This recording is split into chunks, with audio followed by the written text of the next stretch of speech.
In today's video, I'm going to teach you how to use the forecast linear function in Google Sheets. By the end of this video, you'll know how to make accurate predictions using linear regression, which can be incredibly handy for projecting trends and making data-driven decisions. Let's dive right in. First, you'll need to open a Google Sheet where you want to apply the forecast. If you don't have one ready, you can easily create a new sheet by going to Google Sheets and clicking on the blank option to start fresh.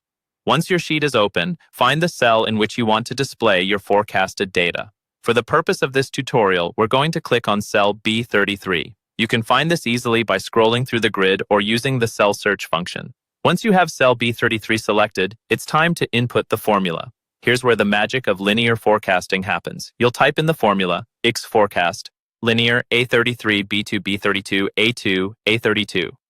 This formula consists of three main components. The first part, A33, refers to the data point you want to predict for. The second part, B2, B32, represents the range of known Y values. And the third part, A2, A32, indicates the range of known X values. It's essential to ensure your ranges properly reflect the datasets you are working with, as this determines the accuracy of your forecast.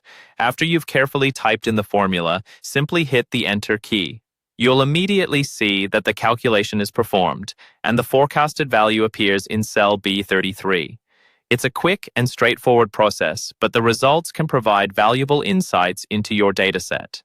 Now that you've got your forecasted value, let's take it one step further and use autofill to apply this function to more cells. Hover over the bottom right corner of cell B33 until you see a small square, known as the fill handle. Click and drag this fill handle down through the range where you want to forecast additional values. This technique is invaluable for extending your prediction across numerous cells without manually typing the formula each time. Finally, to maintain consistency in your data presentation, you might also want to autofill your dates. Select the cell containing the original date and drag it downward in the same manner. This ensures your forecasted values correlate accurately with the timeline you're analyzing. And there you have it, a powerful tool in your data analysis arsenal. By using the forecast linear function and effectively leveraging features like autofill, you can swiftly generate projections and enhance your data insights in Google Sheets.